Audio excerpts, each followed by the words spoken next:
Քննարկում ենք հարց համար 29 Հյուս-Սարավ ճանապարհային միջանցքի ներդրումային ծրագրի տրանշ 4-ին գումար հատկացնելու մասին։ Զեկուցող տարածքային կառավարման և ենթակառուցվածքների նախարարի տեղակալ Արմեն Սիմոնյան։ Համեցեք, պարոն Սիմոնյան։ Շնորհակալություն, մեծարգո պարոն վարչապետ, հարգելի գործընկերներ։ Նախագծով նախատեսվում է կառավարության միջոցներից կատարել վերաբաշխում շուրջ 8.43 միլիարդ դրամի չափով, որից 8.4 միլիարդ դրամը նախատեսվում է ուղղել Հյուսիս-Հարավ ճանապարհային միջանցքի ներդրումային ծրագրի տրանշ 4-ի Քաջարան-Ագարակ 32 կիլոմետր հատվածի շինարարական աշխատանքների ֆինանսավորմանը, 22 միլիոն դրամ նախատեսվում է տրամադրել Հյուսիս-Հարավ ճանապարհային միջանցքի ներդրումային ծրագրի Սիսիան-Քաջարան հյուսիսային հատվածի կառուցման նպատակով հողերի օտարման և տարաբնակեցման շրջանակներում ազդակիր հողամասերի տեղազնման գնահատման համար և 8.7 միլիոն դրամ Հյուսիս-Հարավ ճանապարհային միջանցքի Սիսիան-Քաջարան հատվածի Բարգուշատի թունելի նախագծի անվտանգության փորձաքննության իրականացման համար։ Այսքանը խնդրում եմ հաստատել։ Շնորհակալ եմ, պարոն Սիմոնյան։ Հարգելի գործընկերներ, մենք հիմա այն իրավիճակում ենք, որ Հյուս-Սարավ նախագիծը մեր աչքի առաջ սկսում է բյուրեղանալ և ավելի շոշափելի դառնալ։ Եվ ես կուզենայի ուղղակի միջանկյալ նախ երևի ես չեմ հիշում այսպիսի դեպք, հույս ունեմ աչքով չենք տա, որ Ագարակ Քաջարան հատվածի մեր շինարարը, որը իրանական ընկերություն է, այնպիսի տեմպ է ցույց տալիս, որը մեզ անծանոթ է։ Եվ էլ եմ ասում, հույս ունեմ, որ աչքով չենք տա կամ այնինչ չի, որ մի բան գլխի չենք ընկնում, բայց արդեն իսկ ընդ որում շինարարության տեմպերը այնքան լավ են, որ տարբեր տեղերից այդ արձագանքը լսում են, որովհետև մարդկանց աչքի առաջ սենց շինարարություն Հյուս-Սարավը սենց կենթանանում ծնվում է։ Հաջորդ կարևոր հանգամանքը, որն ուզում եմ նշել, փաստորեն Երևան ըստ էության Երևան-Գյումրի ճանապարհը, որը արդեն բյուրեղանում է, որ ես հասկանում եմ, որ դե ֆակտո մենք այս տարի կավարտենք, դե յուրե, այսինքն ոչ թե դե յուրե, այլ կահավորումով, ճանապարհային նշաններով, գծանշումով եւ այլն, Գառնանը Երևան-Գյումրի հատվածը ամբողջությամբ պատրաստ կլինի, չնայած այսօր արդեն երթևեկության համար լիարժեք ինքը պատրաստ է, չնայած իմացա, որ որոշ հատվածներում, որ այս կահավորման եւ այլնի աշխատանքներ են արվում, որոշակի փոփոխություններ են տեղի ունենում։ Պարոն Խաչատրյան, ձեր գնահատականը ո՞նց է նախագծի իրականացման որ կետում ենք հիմա մենք գտնվում, համեցեք։ Շնորհակալություն, պարոն վարչապետ, քանի որ սկզբից Գյումրի, Երևան-Գյումրի հատվածը, որ արդեն ամբողջական ազդեցության դրա մասին Պարզաբանեմ, ունենք երկու հատված, որտեղ դեռ աշխատանքներ էին տարվում այս տարվա ընթացքում, 34 կիլոմետրանոց ճանապարհահատվածը եւ 8 կիլոմետրանոց ճանապարհահատվածը, ուղղակի պարզ լինելու համար ասեմ, որ երկու հատվածներում էլ աշխատանքները կավարտվեն մինչեւ տարեվերջ եւ ընդամենը 3 միլիարդ դրամի կատարողական վճարումներ կան, որ ունենք անելու մինչեւ տարեվերջ, դրանով մեր հիմնական աշխատանքների մասով եւ ավարտը եւ վճարումները ամփոփած կլինենք։ Եկող տարվա ընթացքում իհարկե կարող են լինել անելիքներ թերությունների վերացման շրջանակներում, բայց դա արդեն մեր աչքի տեսանկյունից եւ օգտագործման տեսանկյունից որևէ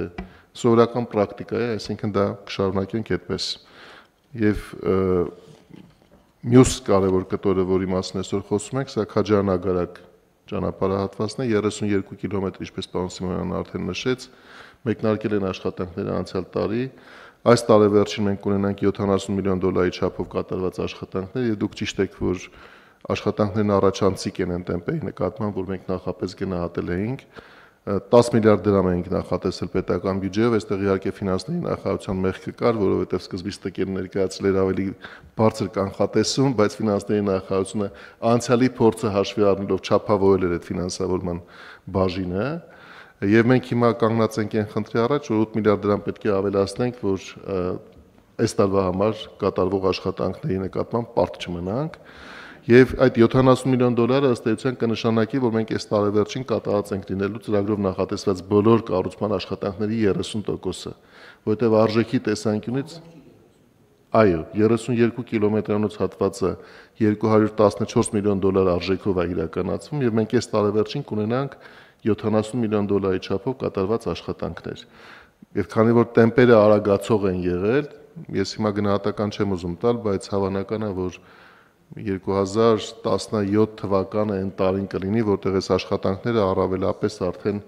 իրենց 27 ներողություն եմ խնդրում, հա։ Մեծ չափով ամփոփված կնեմ։ Պարոն վարչապետ, հիմա զուգահեռ աշխատանքներ են տարվում նախապատրաստական նաև Սիսիան քաջարան հատվածում։ Մենք այնտեղ ունենք 2 ճանապարհահատվածներ, որոնց արդեն պայմանագրերը ֆինանսավորման միջազգային ֆինանսական կազմակերպությունների հետ կնքված են։ Նաև դրանք 2 Բարգուշատի թունելին մոտեցող 2 հատվածներն են։ Տեխնիկական վերահսկողության պայմանագրերի մրցույթները բացված են, մինչև տարեվերջ պետք է հայտարարենք նաև կառուցման աշխատանքների մրցույթները եւ մեջտեղի հատվածը, այսինքն մոտ 9 կիլոմետր երկարությամբ թունելի կառուցման հետ կապված աշխատանքները, որոնք մեր նախարարությունը հիմա ֆրանսիական կողմի հետ է բանակցում, ստացել ենք նախնական առաջարկ եւ տեխնիկական եւ ֆինանսական առաջիկա 1 ամսվա ընթացքում պետք է նաեւ այդ աշխատանքները այդ առաջարկի վերաբերյալ մեր եզրակացությունը ձևավորենք եւ սա շատ կարեւոր է նաեւ, որ ազդակ լինի մյուս 2 հատվածների համար, որ կարող ենք այնտեղ նույնպես աշխատանքներն արագացնել, որովհետեւ ի վերջո ճանապարհները միանալու են այդ թունելին։ Եվ պետք է սինխրոն անենք այդ ամենը, որ կարողանանք ավարտը, որ մոտ 7 տարվա հորիզոնում է նախատեսում ես բարդ եւ մեծ հատվածի իրագործվի եւ իհարկե դրանից ավելի առաջ ընկած կտորը արդեն Քաջարանից դեպի Մեղրի գնացող թունելի հատվածն է, որը միանալու է 32 կիլոմետրանոց ճանապարհահատվածին, այնտեղ էլ շատ լավ աշխատանքներ են հիմա ընթանում կառուցողին ընտրելու ուղղությամբ, մինչև տարեվերջ կունենանք նաև ընտրված կառուցող, որը կսկսի արդեն 2026 թվականին իրականում աշխատանքների իրականացման ընթացքը։ Շատ լավ, ըստ էության հիմա, ինչպես ասում են, վերջը երևում է, թե ինչպես ենք հասնելու ճանապարհի կառուցմանը եւ շատ լավ լուրեր ունենք։ Իհարկե, այստեղ սկզբունքային հարցը Բարգուշատի թունելի հարցում էլ արագ որոշում կայացնենք մեր անելիքների վերաբերյալ, որպեսզի արդեն անցնենք Սիսիանից Արտաշատ կտորի իրագործման աշխատանքներին եւ այնտեղ արդեն Գյումրիից Բավրա հատվածը Գյումրիից ինչ այդ կտորը ինչ վիճակում է։ Այդ կտորը կարծեմ նախագծերը նախնական կան, իհարկե մենք սովորաբար այդ նախնական նախագծերը երբ որ տանում ենք կառուցման, ունենում ենք այն տեսակ պայմանագրեր, որտեղ կառուցողը իրավունք ունի օպտիմիզացնել նախագիծը ծրագիրն իրականացնելու ընթացքում։ Նախագիծ ունենք, ընդ որում կա նաև առաջարկ, որ շուտ մեկնարկենք, բայց մենք ֆինանսական պլանավորման տեսանկյունից դեռ չենք շտապում, պարոն վարչապետ։ Շատ լավ։ Մեկ էլ պարոն Արուշանյան, չափել եք Գյումրիից ինչքանում եք հասնում Երևան։ Նոր ամբողջ ասֆալտապատ է, չէ՞։ Ամբողջ ասֆալտապատը պարոն վարչապետ, մի հատված է մնացել այնտեղ, որ չեն տեղափոխվել 2 կոմանի ճանապարհի վրա, արագության սահմանափակումներ դեռ ցավոք կան, այդ սահմանափակումներով են սահմանափակումներ միշտ լինելու են։ Չէ, 70 կմ/ժ արագություն է, եթե 70 կիլոմետրով լավ, այսինքն ինչքանով ենք, բայց 70 կմ/ժ եթե այնուամենայնիվ հասկանալի։ Մի ժամ, պարոն վարչապետ։ Բայց չեք ուզում ասեք, որ բան չլինի։ Չէ, մի ժամ, պարոն վարչապետ։ Ոստիկանությունը ռեակցիա չտա, շատ լավ։ Մի ժամ։ Շատ լավ։ Հարգելի գործընկերներ, Հյուս Սարաֆի հետ կապված, այո, մեր տրամադրությունը փոխվում է։ Ես ուզում եմ ընդգծել նաև, որովհետև դա շատ մեծ եւ կարևոր եւ թանկարժեք նախագիծ է եւ մենք հիմա էլ քանի միլիարդ դրամ ենք վերաբաշխում 8.4 միլիարդ դրամ վերաբաշխում ենք։ Ես ուզում եմ ընդգծել, որ այս տարի ինչպես այս տարի հատկապես մեր բյուջետային գործերն են լավ ընթանում եւ մենք արդեն բյուջեի կատարման տարեկան ծրագրի կատարման նկատմամբ ունենք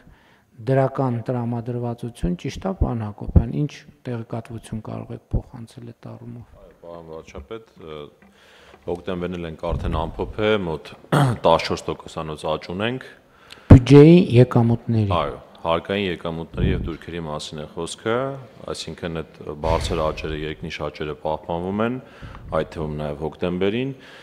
Այս պահի դրությամբ, եթե հոկտեմբերը ամփոփած ասենք, ամբողջ այդ ծրագրի 82%-ը վճարվել է,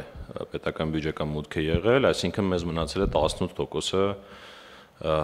ապահովել պետական բյուջեի մուտքեր հարկ վճարողների հետ միասին։ Ուզում